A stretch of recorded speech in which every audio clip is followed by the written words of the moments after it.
धन पर रोक के लिए लाए जा रहे 2000 रुपए के करेंसी नोट को बनाने के लिए state of the art nano technology का इस्तेमाल होगा। ये एक नई बात होगी।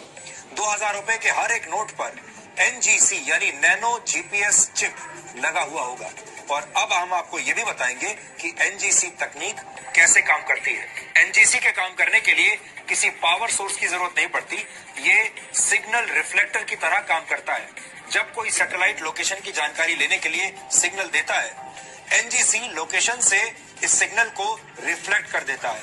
इससे लोकेशन का सही अंदाजा मिल जाता है और सैटेलाइट को करेंसी के सीरियल नंबर की भी जानकारी मिल जाती है। यानी ऐसी करेंसी जिसमें एनजीसी लगा होता है, उसकी लोकेशन को ट्रैक किया जा सकता है। अब आप उसे चाहें तो 7 तालों में भी बंद करके रखें, वो ट्रैक हो जाएगी। भले ही करेंसी नोट ग्राउंड लेवल से 120 मीटर आई है। तो 3 बातें बताई गई हैं कि उसमें नैनो टेक्नोलॉजी जीपीएस का इस्तेमाल है।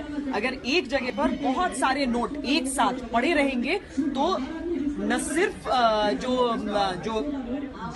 क्या उसको सिग्नल जो कानूनी तौर पर कार्रवाई करेंगे ना उनके पास सिर्फ, बल्कि इनकम टैक्स डिपार्टमेंट में इसका सिग्नल जाएगा, क्योंकि ये सीधे सैटेलाइट की ओर सिग्नल ट्रांसमिट करेगा और वहां पर पहुंचेगा ताकि उस पैसे को निकाला जा सके, रिकवर किया जा सके।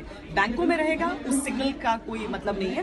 और 120 मीटर नीचे मिट्टी के दबा होगा तो भी पता चल जाएगा कि यहाँ पर ये 2000 का इतने दिनों से ऐसे पड़ा हुआ है। तो इसमें तो नहीं आई है। तो 3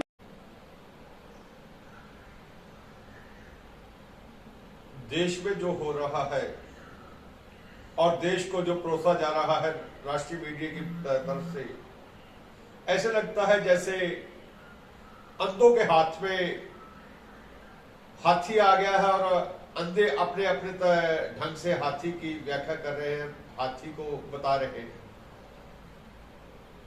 तिहाड़ी बाबू 2000 के नोट में चिप बताते थे और एक मैडम अंजना ओम कश्यप, वो भी 2000 के नोट में एक चिप का बख्यान करती थी कि अगर ये जमीन में भी गड़ा होगा तो आईटी को पता लग जाएगा कि ये नोट कहां पड़े हुए। लेकिन कल रात को जो फैसला आया, ऐसे लगता है जैसे बेवकूफों के हाथ में भारत आ गया है। भारत का पहले ही डिमोनेटाइजेशन में जो भट्ठा गुल हुआ, अभी भारत उससे उभरा नहीं। शेख चिल्लियों जैसी बातें करने वाला हमारा प्रधानमंत्री अब नोटबंदी पर बात नहीं करता, जीएसटी पर बात नहीं करता। चीन का नाम लेने से इतना डरता है कि वो चीन का नाम लेने से इतना घबराता है, जब उनसे सवाल पूछा जाता है तो ना कोई गुस्सा है ना कोई घुसेगा। चीन के चा से डरता है और अडानी के आ से डरता है। ये नोटबंदी के बाद 6 साल बाद क्या हुआ कि अब 2000 का नोट जो है उसको वापस लिया जा रहा है। मात्र 3.5 लाख करोड़ की करेंसी नोट है भारत की, और भारत की जो इकोनॉमी है वो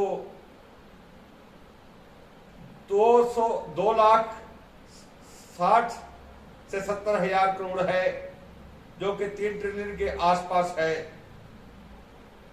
इसमें 2000 के नोट का हिस्सा कितना है? मात्र 1.5%। और अगर 1.5%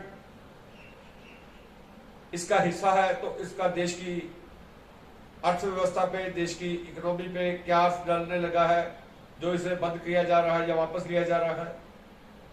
आरबीआई में भी ऐसे लग रहा है जैसे घूसखोर लोग घुस चुके हैं और देश को मिलकर जो है बर्बाद करना चाहते हैं, क्योंकि साहिब उन्हीं लोगों को आगे बढ़ाते हैं जहां तो वो पागल हैं या जाहिल हैं और जहां भ्रष्टाचारी हैं, जो उनके इशारों पर नाचते हैं। वो किसी भी संस्था का मुखी हो, या तो वो किसी ना किसी अपराध में लिप्त है और उसकी जो डोरी है वो सांप के हाथ में है और उसके इशारों पे नाचता है। जैसे सुप्रीम कोर्ट के पूर्व जज गगोई साहब थे और जैसे उन्होंने फैसले दिए देश तब रह गया, वैसे ही अब आरबीआई के गवर्नर का जो फैसला आया है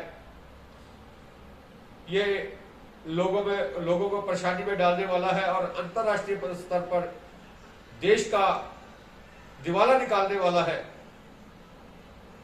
हम 5 ट्रिलियन की इकोनॉमी बनने का सपना देखते हैं और 2000 का नोट अब बंद करने चले हैं, वापस लेने चले हैं। राष्ट्रीय मीडिया में किसी में इतना दम नहीं कि वो इस मोहम्मद तुगलक से पूछ सके कि वो तो पढ़ा लिखा बेवकूफ कहा जाता था, आप तो चौथी पास है और आप तो बेवकूफी की हद से पार हो रहे हैं। देश को और कितना बर्बाद करोगे साहिब? अगर आप नालायक हो, आपके दिमाग में गुस्सा भरा हुआ है, तो कृपया देश को उसके अपने रहम से छोड़ दीजिए, देश पर रहम कीजिए, देश की प्रधानमंत्रीशिप छोड़ दीजिए, किसी काबिल किसी पढ़े लिखे को आने दीजिए।